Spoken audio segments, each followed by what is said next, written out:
गांधी आदिवासियों से, माफी मांगो औरतों से, माफी मांगो गरीब से, माफी मांगो और शर्म करो। जो आज साहिबे मसनद हैं वो कल नहीं होंगे, किराएदार हैं जाति मकान थोड़ी है। नमस्कार, आप देख रहे हैं दो बोल न्यूज। मैं हूं आपके साथ मोहम्मद अफजल आलम। मरहूम राहत इंदौरी साहब का यह शेर स्मृति ईरानी पर सटीक बैठता है। दरअसल जब प्रधानमंत्री नरेंद्र मोदी अपने 72 कैबिनेट मंत्रियों के साथ मंत्री पद की शपथ ले रहे थे, तब सब लोग ये सवाल पूछ रहे थे कि स्मृति ईरानी जी आपका नंबर कब आएगा। जिस तरह से नाम पुकारे जा रहे थे, अमित शाह, जेपी नड्डा, राजनाथ सिंह, नितिन गडकरी, तो लोग ट्रोल कर रहे थे और टुक टुक स्मृति ईरानी इस तरह से देख रही थी, नजारे देख रही थी, शपथ ग्रहण चल रहे थे। दरअसल पिछले 10 साल में जिस तरह से स्मृति ईरानी ने राजनीति की है, सियासत किया है, जिस तरीके से बदजुबानी और बदतमीजी की है, वो ट्रोल बन करके रह गए।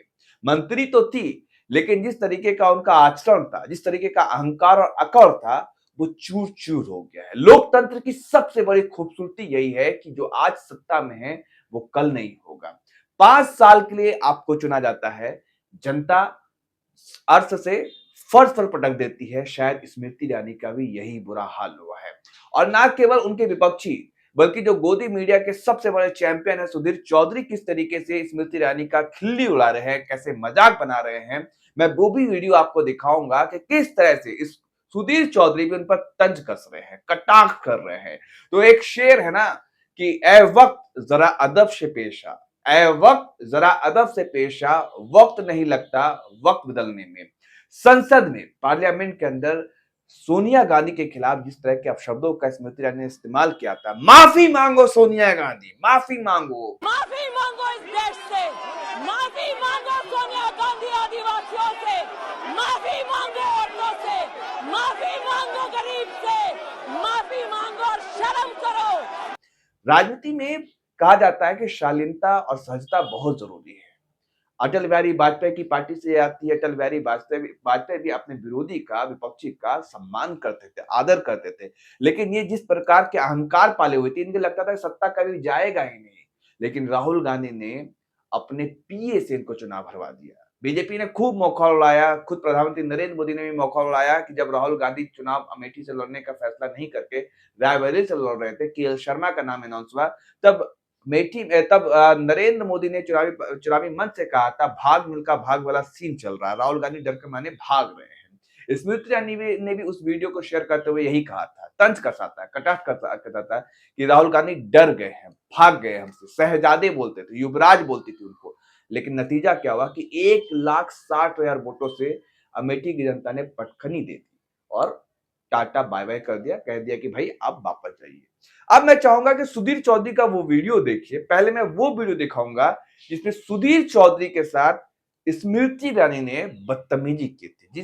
जी हाँ, बदतमीजी कह सकते हैं, क्योंकि सुधीर चौधरी को बार बार ट्रोल किया जाता है कि जब वो तिहाड़ जेल गए थे घूस कांड में, तो उसी तरह से स्मृति ईरानी जब टमाटर के दाम बढ़ चुके, काफी 100-200 के पार हो चुके थे, तो इस पर सुधीर चौधरी ने जब सवाल पूछा, उसमें केंद्रीय मंत्री थे, तो जवाब कैसे क्या दिया था स्मृति ईरानी ने, आप इस वीडियो में खुद देखिए।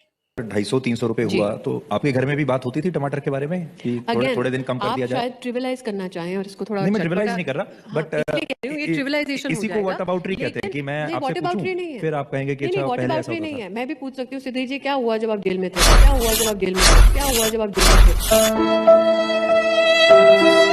तो आपने इस वीडियो में देखा कि किस तरीके से, किस अहंकार के साथ स्मृति ईरानी ने सुधीर चौधरी को पानी पानी कर दिया था कि आप तो जेल भी गए थे, तिहाड़ भी गए थे। जो विपक्षी की भाषा थी, इस बात को जब सुधीर चौधरी खुद बीजेपी के लिए बैटिंग करते हैं, स्मृति ईरानी के लिए बैटिंग करते थे, स्मृति ईरानी ने उनको भी नहीं बख्शा था, उनको भी नहीं छोड़ा था। अब बारी थी सुधीर चौधरी की। अब सुधीर चौधरी ने कैसे बदला लिया है, जो इनका वीडियो वायरल हो रहा है सोशल मीडिया पर, आप वो भी वीडियो देखिए। अमेठी में स्मृति ईरानी जी की हार का अंतर 1,67,000 वोटों का रहा है और ये हार भी उन्हें किसी बहुत बड़े नेता के हाथों नहीं मिली है। ये हार उन्हें राहुल गांधी से नहीं मिली है। ये हार उन्हें कांग्रेस पार्टी के एक कार्यकर्ता, जो पहली बार चुनाव लड़ रहे थे, जिन्होंने खुद कभी ये नहीं सोचा था कि वो कभी चुनाव लड़ेंगे और सांसद बनेंगे, उन कार्यकर्ता किशोरी लाल शर्मा से उनको इतनी बड़ी हार मिली है। और मोदी सरकार के जो 19 मंत्री हारे हैं उनमें सबसे बुरी तरह हारने वाली मंत्री हैं श्रीमती स्मृति ईरानी जी। सारी उम्र में जो कर बड़े आ रहा। तो यही कहा जाता है वक्त बहुत बड़ा बलवान होता है, वक्त से कोई बड़ा नहीं हो सकता, हर किसी को डरना चाहिए। जो आज सत्ता में है वो कल विपक्ष में होगा, कल वो जमीन पे बैठ जाएगा। बड़े से बड़े सियासतदान आए और बड़े से बड़े सियासतदान गए, लेकिन जब सुधीर चौधरी ने देखा आपने किस तरीके से उन पर कटाक्ष किया है कि श्रीमती स्मृति ईरानी सबसे ज्यादा वोटों से हारने वाली वो मंत्री हैं। जी हाँ, उत्तर प्रदेश में जितने भी मंत्री हारे हैं सबसे ज्यादा वोटों से स्मृति ईरानी हारी है। और लोग अब कह रहे हैं कि भाई आप एक्टिंग कीजिए, आप ट्रोलिंग कीजिए, आप जाइए। पहले राहुल गांधी, गांधी परिवार, शहजादा, युवराज, सोनिया गांधी तमाम लोगों पर तंज कसते थे, बार बार कटाक्ष करते थे, उनको भड़काने के लिए, उकसाने के लिए कुछ से कुछ स्मृति ईरानी अपनी तरफ से कहती थी। लेकिन राहुल गांधी, प्रियंका गांधी, सोनिया गांधी ने कभी भी उनको पलटकर जवाब नहीं दिया। बड़े ही सम्मान और सम्मानित लहजे में उनको हमेशा जवाब दिया। जो एक संसद में, एक लोकतंत्र में जो पक्ष और विपक्ष की जो एक भाषा होती है, मर्यादा में रह करके उन्होंने हमेशा उनका जवाब दिया। लेकिन स्मृति ईरानी ने जब राहुल गांधी को पिछली बार हरा दी थी तो फिर उसके बाद उनको लगा था कि अब तो अमेठी उनका ही हो चुका है, अमेठी में कोई उनका बाल बाका भी नहीं कर सकता है और ये सत्ता हमेशा हमेशा के लिए आ चुकी है। लेकिन उन्हें समझना चाहिए कि देश की जनता बड़ी होशियार है कि राजीव गांधी जब 414 सीट लेकर के आए थे उसके बाद 5 साल के बाद ही उनकी सरकार चली गई थी।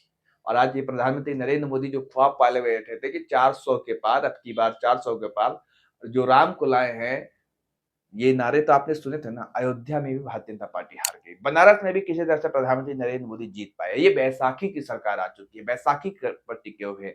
एक बैसाखी है नीतीश कुमार की, दूसरी बैसाखी है आंध्र प्रदेश में टीडीपी के चीफ, और दूसरी बैसाखी है टीडीपी के चीफ चंद्रबाबू नायडू की। तो ये बैसाखी की सरकार कब तक चलेगी ये देखना अपने आप में अहम होगा। फिलहाल इस वीडियो में इतना ही। ये वीडियो आपको कैसा लगा कमेंट्स पर जरूर बताएं। तब तक के लिए धन्यवाद।